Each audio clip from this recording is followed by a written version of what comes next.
পৌঁছে গেছি আমরা হাওড়ার ফুড প্লাজাতে। হ্যাঁ, ঠিকই ধরেছেন, আমরা সকালে এখানে ব্রেকফাস্ট করে তারপরে আজকে রওনা দেবো। আমাদের ট্রেন ছিল 10টা 10-এ, শান্তিনিকেতন এক্সপ্রেস। চলুন পুরো ব্লগটা দেখতে থাকি।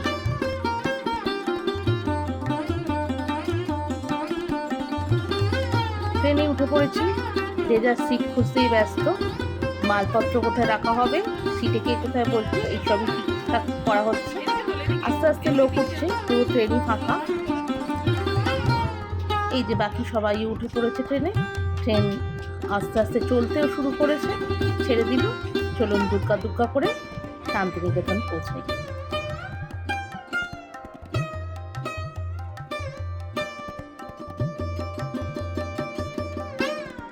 বন্ধুরা সবাই একসঙ্গে থাকলে চা খাওয়ার একটা অন্যই আলাদা আনন্দ।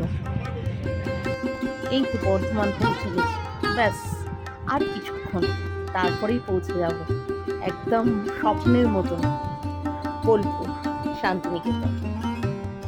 তো নেমে পড়েছি শান্তিনিকেতনে, বোলপুরে। এই যে বোলপুর স্টেশন। আমরা সব বন্ধুরা নেমেই আগে সেলফি তুলতেই ব্যস্ত। মানে ব্যাগপত্র নামাবো, নিজেরা গিয়ে আগে উঠবো তা না, সেলফি তুলতেই আমরা সব ব্যস্ত। যদিও বোর্ডবার মুখটাও খুব ভিড় ছিল ওইখানটা, সবাই ট্রেন পুরো থেকে সবাই নেমেছে তখন, বেশ ওইখানটা বেশ ভিড়ই ছিল, সেজন্য আমরা আস্তে আস্তেই এগোচ্ছিলাম।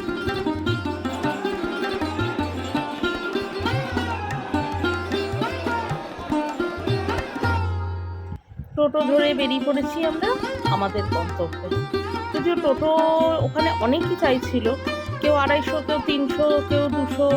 অরিজিনাল ঠিকঠাক ভাড়া একদম 150 টাকা। মানে আমাদের হোটেলটা ছিল হচ্ছে সোনাঝুরি, একদম সোনাঝুরির পাশে শকুন্তলা ভিলেজ রিসর্ট। আর কিন্তু আমাদের থেকে নেওয়া হয়েছিল যাওয়ার সময়, যদি আমরা জানতাম না তাই নেওয়া হয়েছিল 200 টাকা। ড্রাইভার দাদা আমাদের বলছিলেন যে এখানে নাকি বেলা শেষে, বেলা শুরু, পোস্ত এইসব সিনেমার শুটিং এখানেই হয়েছে। বেলা শুরু বা বেলা শেষের যে হোটেলটা দেখা যায়, সেটা হচ্ছে রিসর্টটা, সেটা হচ্ছে এইখানেই অবস্থিত। এই যে সোনাঝুরি হাটের কাছে পৌঁছে গেছি। যদিও আজকে শুক্রবার, আজ সারা সপ্তাহে সোম থেকে শুক্রবার পর্যন্ত ভাঙা হাট বসে। এই যে দেখুন অনেক জায়গা ফাঁকা ফাঁকা দেখতে পাচ্ছি। আর শনি রবি হচ্ছে পুরো ভর্তি হয়ে মেলা বসে। তো আমাদের যেহেতু একদম এই হাটের ধারেই হোটেলটা, তো সেই জন্য আমরা পৌঁছেই গেছি হোটেলের একদম কাছেই। তো আজকে ভাঙা হাটের মাঝখান দিয়েই আমরা যাব।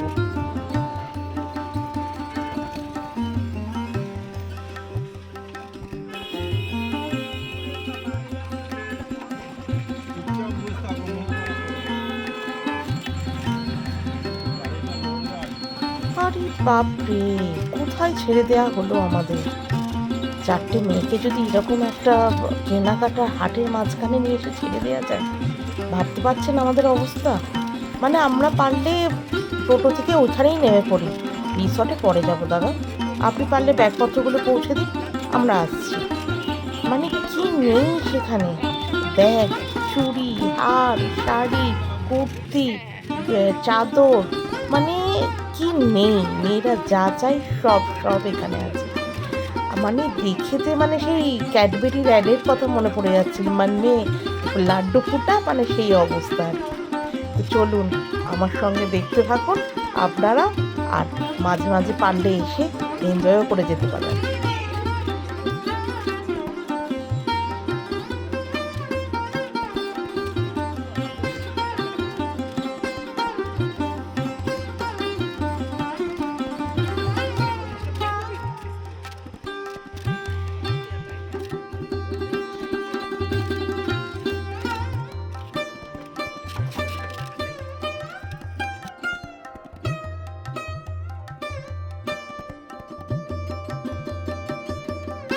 এই যে আমরা পৌঁছে গেছি শকুন্তলা রিসর্টে। তো এই হচ্ছে শকুন্তলার একদম সামনে, গেটে এসেই আমরা নেমে পড়েছি। এবার চলুন আস্তে আস্তে ভেতরে যাই।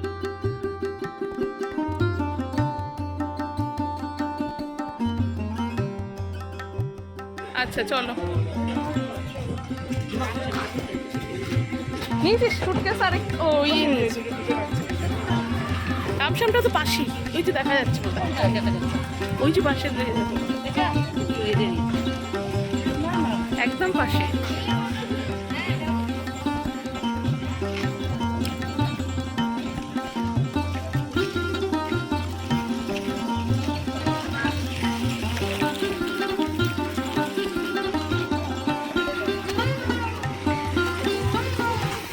বাবা এই সুইমিং পুলের মধ্যে এখান দিয়ে যেতে হবে আমাদের।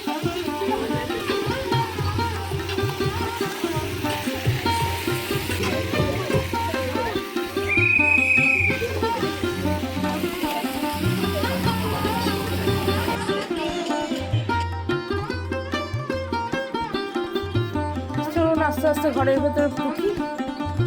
এই হচ্ছে 4 বেডরুম একটা ঘর, মানে আমরা একসঙ্গে সবাই থাকবো বলে একটাই 4 বেডরুমই ঢুকে একটা 2 বেড ওই পাশে একটা উইন্ডো, এই পাশে একটা 2 বেড, আর এই 2 বেডটার পিছনেই হচ্ছে কি বলে টয়লেট।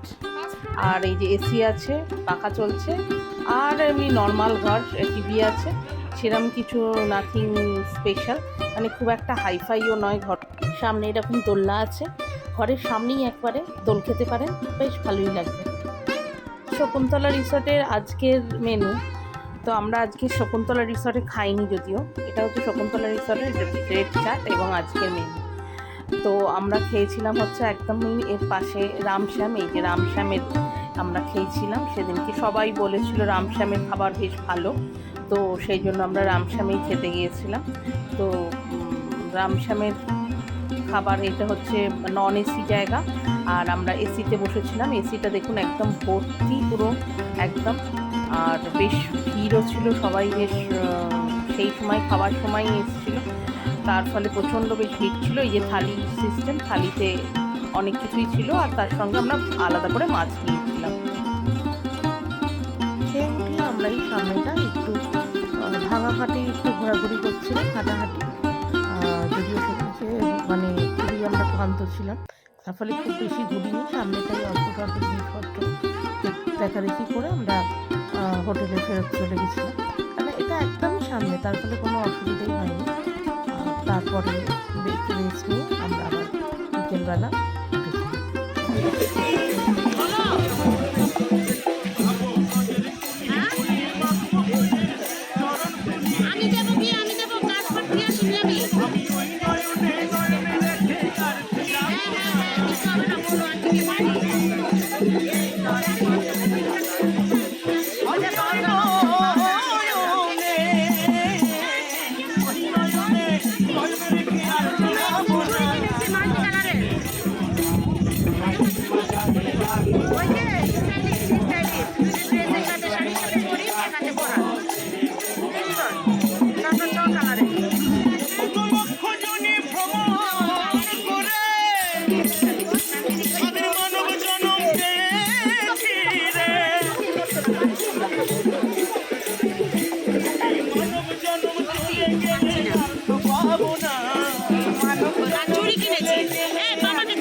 দুপুরবেলা একটু রেস্ট নিয়ে উঠে আমরা এই বিকেলবেলা সামনেই যে গার্ডেনটা আছে আর এই যে সুইমিং পুল, এখানে বসে আমরা মানে হাওয়া খাচ্ছিলাম। তো দুই বান্ধবী নেমেছিল জলে, ওরা যেহেতু সাঁতার জানে এবং ভালো পারে, আর আমরা দুই বান্ধবী নামিনি, আমি আর একজন। তো এখানে গার্ডেনিংটা ভীষণ সুন্দর, বসার জায়গাটা খুব সুন্দর, আর এদের সুইমিং পুলটাও অস্বাভাবিক ভালো। তার ফলে আপনারা যদি আসেন তাহলে সন্ধ্যেবেলাটা এখানেই এনজয় করতে পারবেন, কারণ এটার বাইরেটা একেবারেই কিছু নেই, মানে সন্ধ্যেবেলাটা পুরো ফাঁকা, আর সামনেই শুধু ঝাউবনটা, আর একেবারেই কিছু নেই, মানে খুবই অন্ধকার পুরো একদম পরিবেশ। আর রামশ্যামের সামনের পাশের যে রিসর্টটা, ওটার সামনে যদিও বাউল গান হয়, তা ওটা ভালোই লাগে বেশ শুনতে, ওখানে গিয়ে দাঁড়িয়ে দেখতে পারেন, বা ওই রিসর্টে যদি থাকেন তাহলে ওখানকার থেকে দেখতে পারেন। এই যে বান্ধবীরা এখানে জলকেলিতেই ব্যস্ত, তারা খুবই এনজয় করছিল, আমরা যদিও পাড়ে বসে এনজয় করছিলাম, তার সঙ্গে কিছু স্ন্যাক্সও নেওয়া হয়েছিল, আর চা কফি সবই পাবেন এখানে, সেটাও মানে আমরা নিয়েছিলাম কিছু, যে কেউ যারা চা খাচ্ছিলাম চা, আর বাকিরা কফি। এনজয় করছিলাম। এদের যে বাগানটা, এদের খুবই সুন্দর ভেতরটা। যাই হোক, আজকের মতন আমি এই ব্লগটা এখানেই শেষ করছি। আর যদি ভালো লাগে তাহলে একটু লাইক, শেয়ার, কমেন্ট একটু করে দেবেন। আর পরবর্তী পর্বে আমি কি বলে রবীন্দ্রনাথের শান্তিনিকেতন আর মানে বিশ্বভারতী, বনবিথির হেসেল ঘর, আরেকটি মানে হোটেল রেস্টুরেন্টে খেতে গিয়েছিলাম, যার খাবার অসাধারণ ছিল। সেখানকার খাবার, সেখানকার রেস্টুরেন্টটা দেখাবো। আর সোনাঝুরির হাট পরবর্তী পর্বে আমার এইগুলোই থাকবে। তো এগুলো পরপর দেখতে থাকুন। আর আজকের মতন এখানেই শেষ করলাম। তো সবাই ভালো থাকবেন। টাটা।